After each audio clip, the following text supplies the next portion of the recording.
this is Paul from Saltywater. This is gonna be our first information video for knots, because I've been getting a lot of phone calls, emails, comments from customers that they're having some problems with the knots. So I'm gonna help you with some of the basic knots that we usually use when we are popping or jigging. Today I'm gonna show you how the PR knot is done.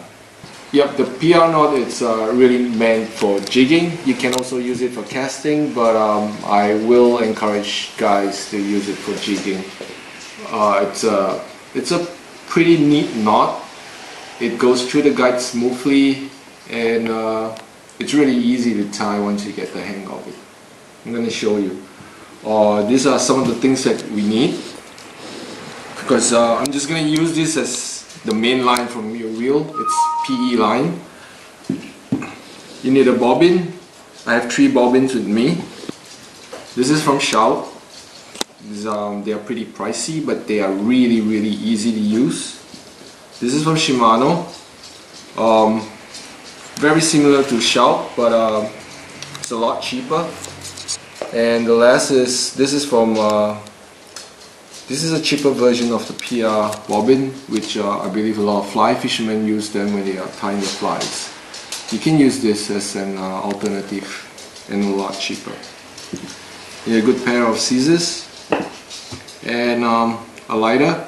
I'm using the Bose line cutter. Cuts really well, and you can use it to melt the mono or fluoro after tying your knots. And of course, mono or fluoro leader. Okay, so now what I'm gonna do is I'm gonna use the Shout bobbin. What you gotta do is you gotta thread this through the bobbin shaft. I like to go around 6 to 7 times around the bobbin. That way it gives me enough tack end to work on. And then you tighten it down. What I'm doing here is I'm trying to get the PE line to go into the O-rings, in between the O-rings, to hold the PE line down.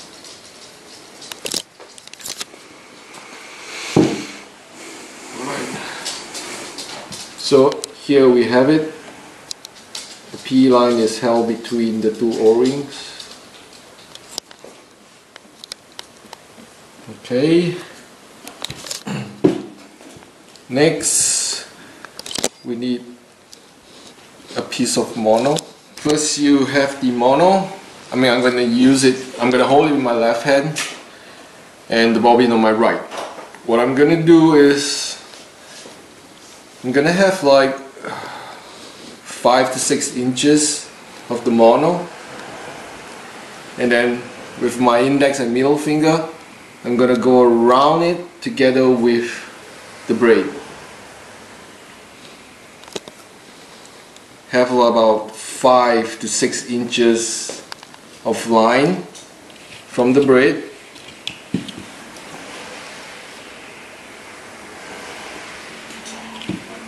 What you want to do is you're gonna spin the bobbin around the mono and make sure the braid coils around it.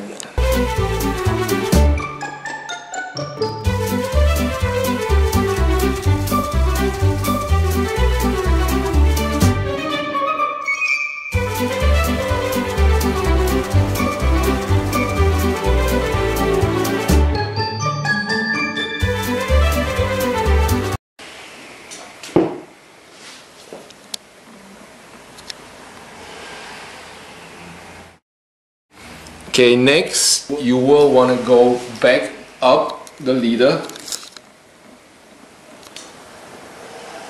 and then you gotta go down.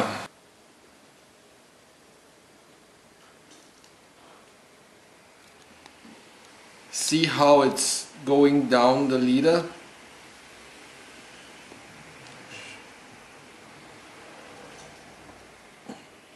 Once that's done, you can let go of your fingers.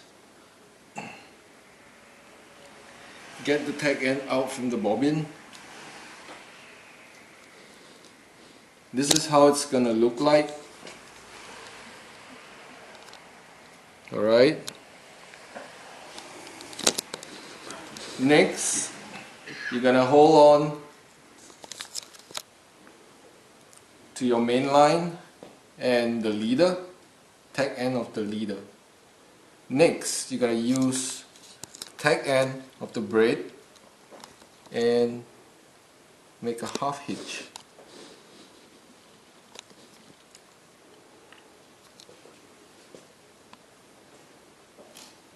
There, just to hold it, hold the knot, the PR knot. It's always a good habit of mine to actually lock it down, just pull on tight. You see that the series of coils, they begin to cinch in, and that way you have your mono and your braid locked up. Next is just a series of half hitches. I'm gonna do maybe like half an inch of half hitch. A lot of people, they like to do alternate half hitches, like over and under.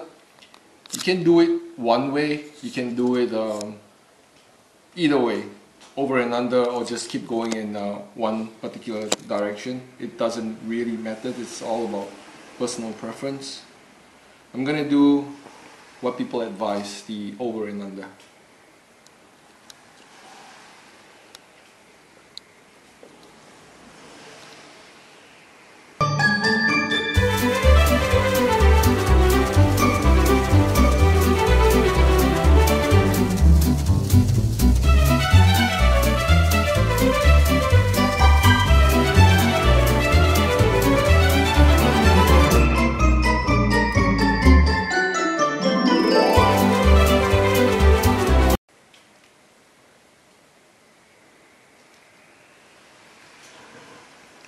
Okay, here we have the half hitches. You can see it's very evenly well laid out.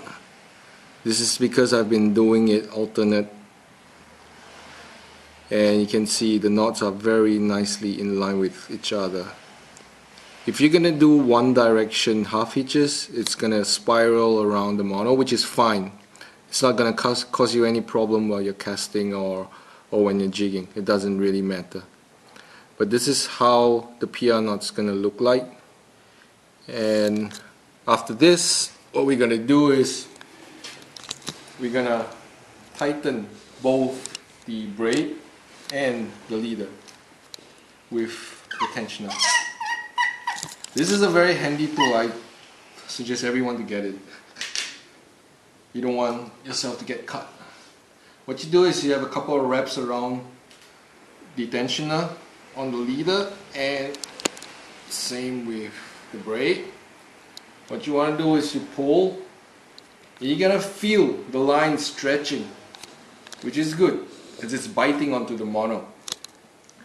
It's a friction knot, so that's what it's gonna do. It's gonna hold it as tight as it possibly can. Every time the fish pull, it's gonna pull even harder and gets even tighter.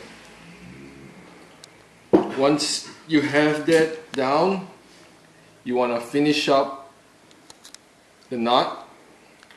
First, let's get the tag end of the leader away. You want to leave like a 1/4 inch tag end right there. Cut it off.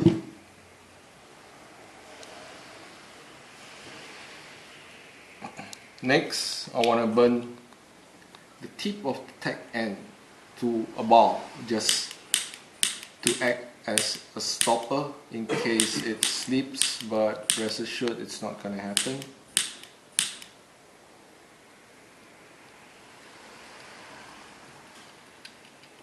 That's it. Next, we're going to continue with half hitches on the main line itself. Again, just a couple of wraps, enough for it to cover the tack end, which I burn.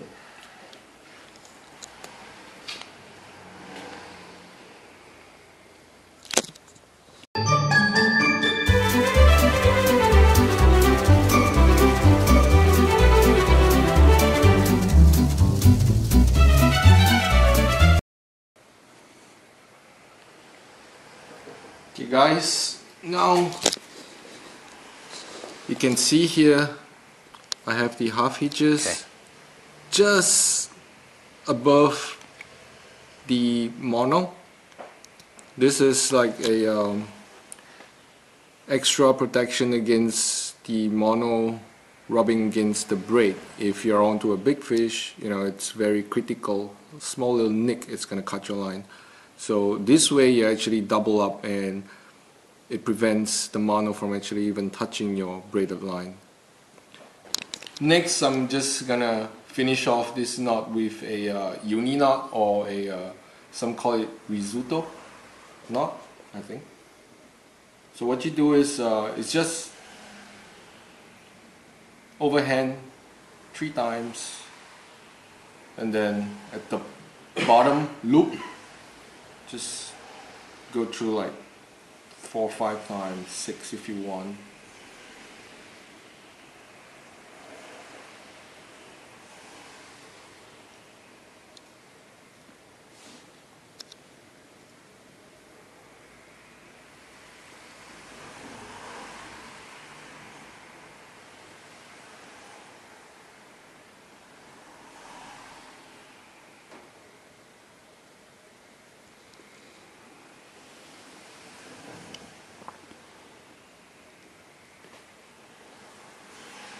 Lock it down tight. Cut the tack on off.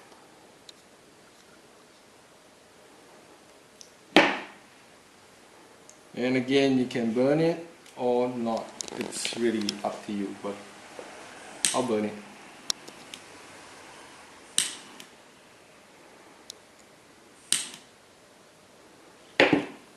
So there you have it.